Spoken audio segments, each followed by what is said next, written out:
Olá pessoal da Autu, você já conheceu aqui no nosso canal o Argo 1.8 e o Argo 1.0, versão de entrada. Hoje é dia de conhecer a versão intermediária, que é o Argo 1.3 Drive, com câmbio manual. É o carro que tem que brigar ali com o Onix 1.4, né? A versão mais potente do Chevrolet mais vendido do Brasil, hoje o carro mais vendido do Brasil. Vamos descobrir se esse carro realmente tem condição de enfrentar o líder do mercado?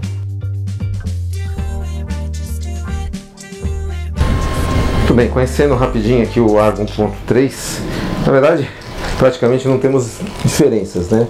Aqui a gente está vendo ele com um farol de neblina, mas é um opcional, né? Temos aqui na lateral a inscrição Drive, como os outros, né, dessa versão. A roda, é aquilo que a gente comentou, ela na verdade é 14 com calota de série, e aqui é opcional uma roda Aro 15 de liga leve, né? Traseira é uma das partes mais bonitas do carro, na minha opinião. A única coisa que eu acho que destoa um pouco é esse símbolo da Fiat imenso aqui, né? Acabou destacando demais. Acho que é algo que mais pra frente eles vão acabar retirando, né?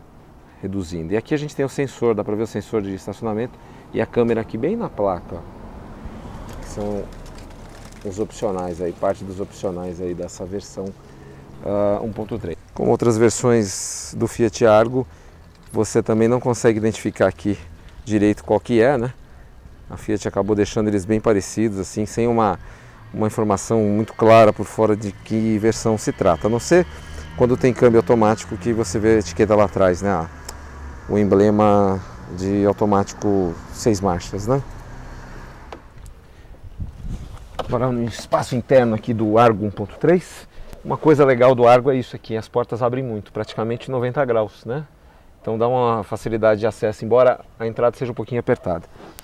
Esse carro, como o César já tinha dito em outros vídeos, ele tem um bom espaço interno, principalmente longitudinal, mas não é só longitudinal.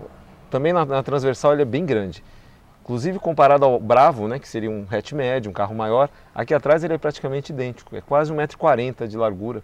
Então assim, um carro que tem um aproveitamento interno muito grande por ser um hatch compacto. Tá aí uma das razões da Fiat ter colocado esse carro ali como substituto do Punto e um pouco do Bravo, né? Assim, o espaço para a cabeça é um pouquinho menor, aquilo que o César comentou também, né? O túnel central não chega a ser muito alto, mas ele fica aqui no caminho. Mas é um carro realmente bem amplo aqui atrás, por o porte que ele tem, né?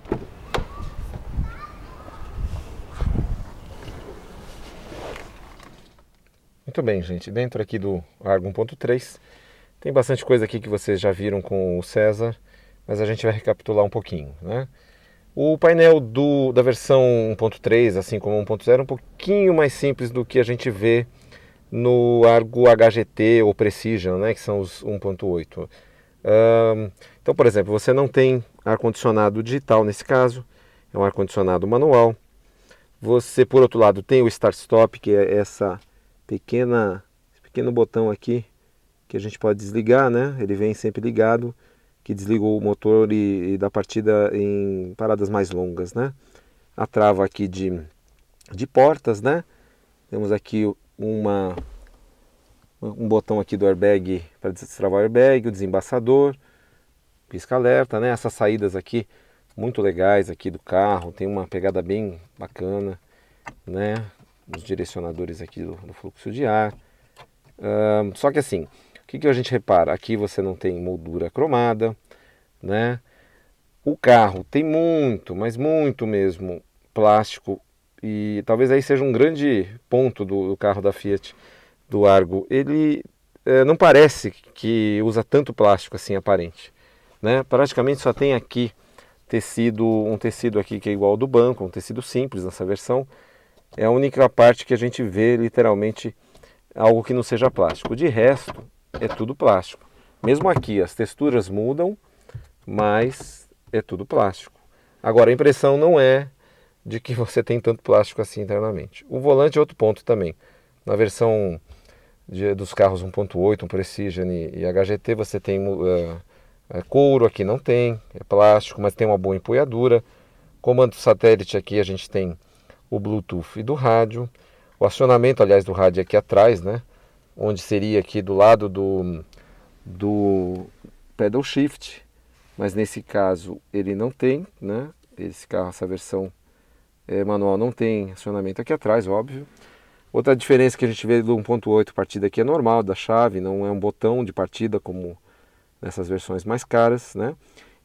Algumas coisas também remetem aos carros antigos da Fiat, como as aletas aqui que a gente está vendo do limpador de vidro, o próprio miolo da chave.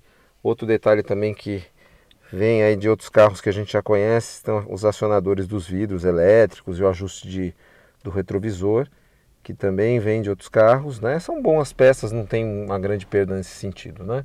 De resto, assim, é um carro com menos itens, tá mais para Fiat do que Jeep, no caso do Argo mais caro, né? Lá você vê muito elemento da Jeep. Eu vou dar partida aqui, né? Vamos falar da central já já. E aí, como na versão 1.0 a gente tem os mostradores analógicos aí nas laterais e essa tela central digital, né? Que tem bastante informação. Vamos lá, dando partida no motor 1.3. É 1.3 Firefly de até 109 cavalos no caso de etanol, mas já vamos falar do motor também.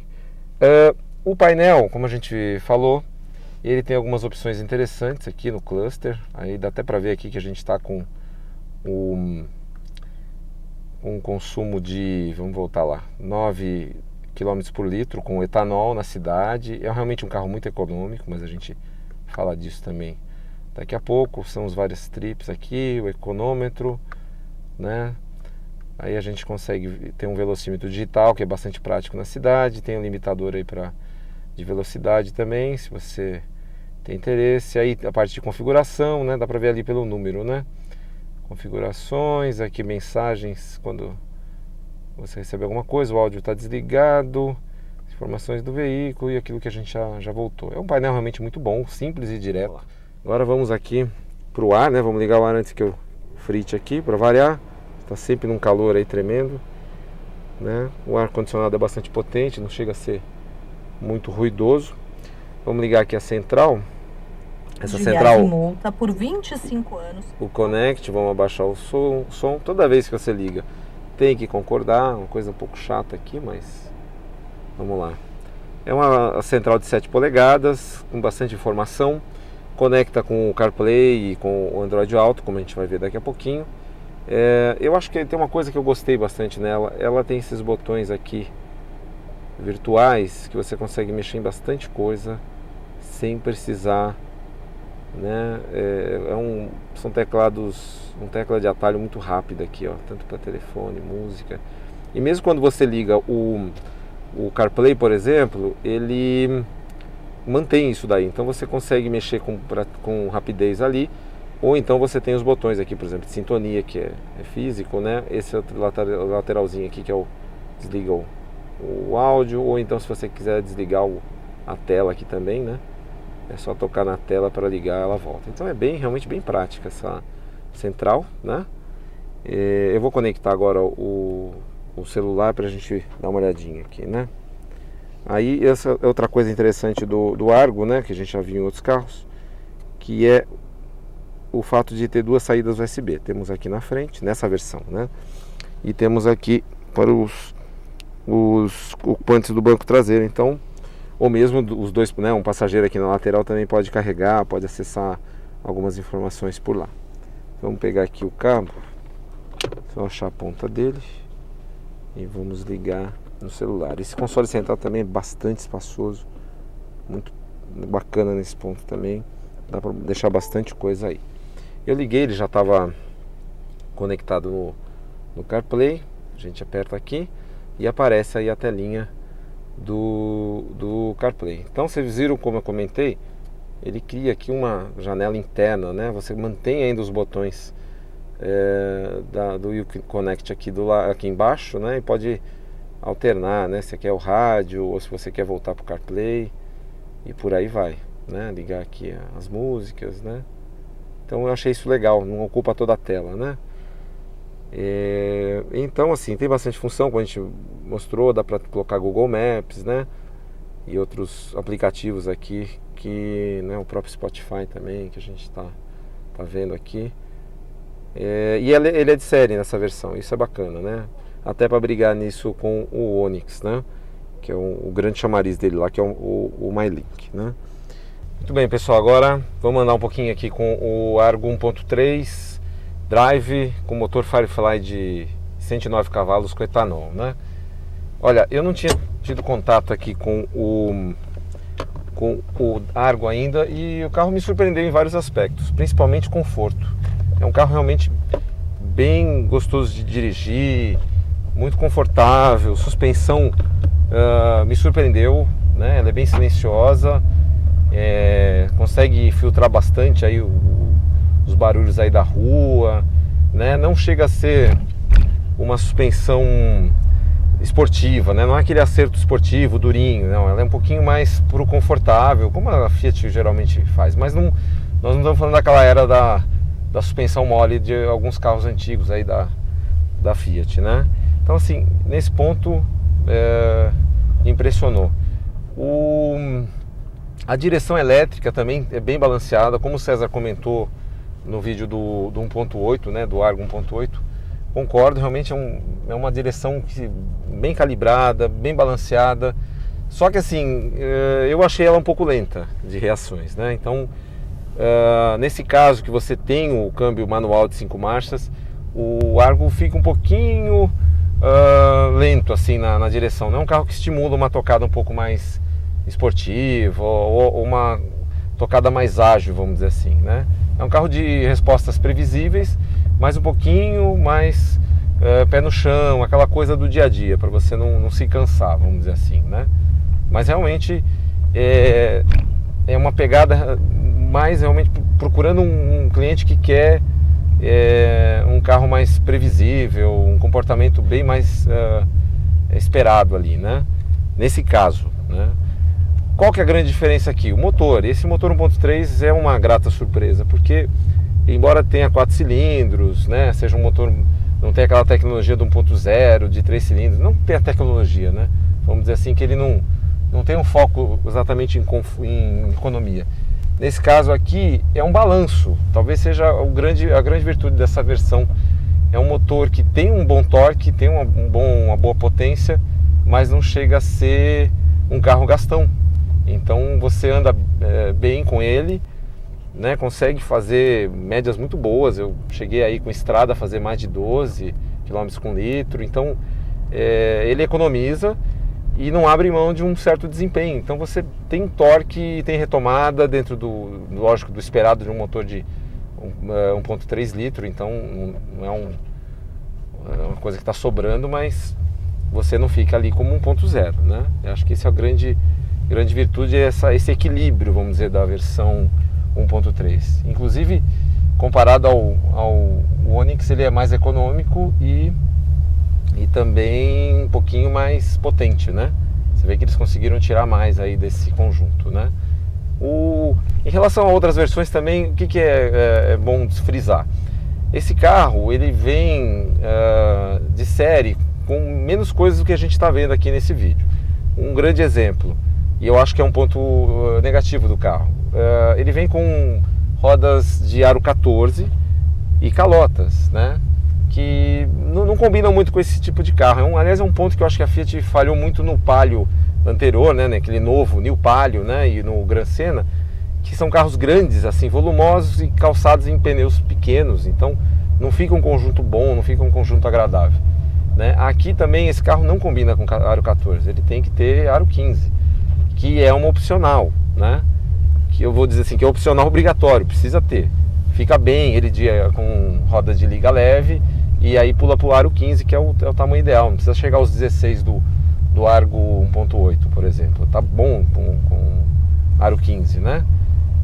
Outra coisa, né? Você não tem vidros elétricos atrás, é parte de outro pacote, né?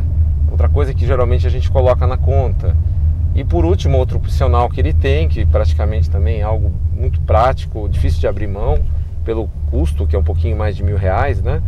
Que é o pacote de auxílio ao estacionamento aí, né? A baliza, que você tem câmera e sensor.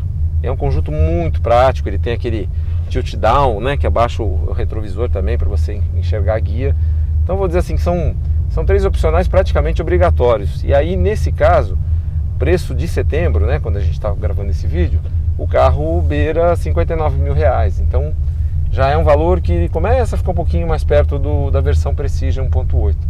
Então, lógico, lá tem outras coisas que aqui não tem, né? Por exemplo, esse carro não tem ESP, não tem controle de tração, né? Então são coisinhas que também viriam bem, calhariam bem nesse carro, porque você numa partida em rampa, ou mesmo por segurança, numa estrada, enfim, é bom ter controle de tração e estabilidade. Mas se você quer, né, tá raspando ali, quer só colocar mais alguma coisa no pacote e gastar menos de 60 mil, eu acho que vale colocar esses detalhes que eu comentei, esses opcionais, né?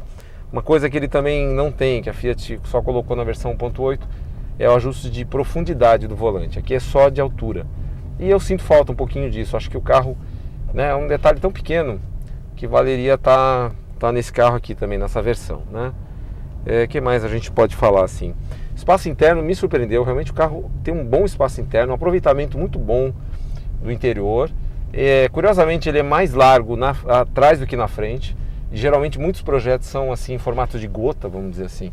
Na frente você tem mais espaço e atrás ele vai fechando. Esse aqui é o contrário, ele tem mais espaço no banco de trás, né? Então assim, é um carro de uma visibilidade muito boa, né? Não vou nem falar do design, que a gente já comentou. É um carro bonito, está chamando um pouquinho a atenção aí nas ruas, isso é um ponto positivo, né? Eu acho que a solução aqui da central também elevada é muito legal, fica muito mais na sua visão do que se ela está no centro do painel, que é o caso do Onix. Então assim, a Fiat soube medir direitinho esse carro para ele entregar o que você precisa, né? Num hatch compacto com um pouquinho mais de recurso e tudo, né? Então assim, me surpreendeu, embora gostaria de um carro um pouquinho mais ágil. Eu acho que o conforto dele conquista, você fica bem acostumado a rodar macio, a ter uma direção leve e precisa, né? E um carro que tem um câmbio que está bem escalonado, embora as marchas sejam longas. Aí tá outro ponto negativo, talvez seja uma herança aí de outros carros da Fiat. Esse câmbio manual de 5 marchas é um ponto aí que ele perde para o Onix, que tem 6 marchas, e elas são assim um pouco lentas, né, longas para engatar. Então assim, não te dá aquela agilidade que você espera, né? Vamos dizer assim. Então, mas no geral não é nada que te faça desistir assim, falar, não vou comprar o carro por isso. Acho que não são esses os pontos principais, né? No geral é um carro que tem uma boa economia, um desempenho adequado, um bom silêncio a bordo, assim, isolamento acústico realmente muito bom, né? Espaço interno, atrás também eu acabei não comentando na hora que eu sentei aqui no banco de trás, ele tem Isofix, né? Então outro ponto que é bacana, tem um porta-malas muito bom, né? Com 300 litros, né? Maior que o do Onix, como a gente comentou. Então para quem está ali indeciso se vai para a economia ou se quer um carro com desempenho, a versão 1.3 é uma boa opção aí, realmente, para se experimentar, né? Na versão manual, a automática, que na verdade é uma transmissão automatizada, a gente ainda não conheceu, mas é desde já um tipo de transmissão que a gente no Auto não recomenda, porque geralmente é cara e não é o mesmo desempenho de uma versão automática como que equipa a versão 1.8, que tem 6 marchas, automática de verdade, usada no Toro, né, na Toro, na picape Toro. Mas é isso.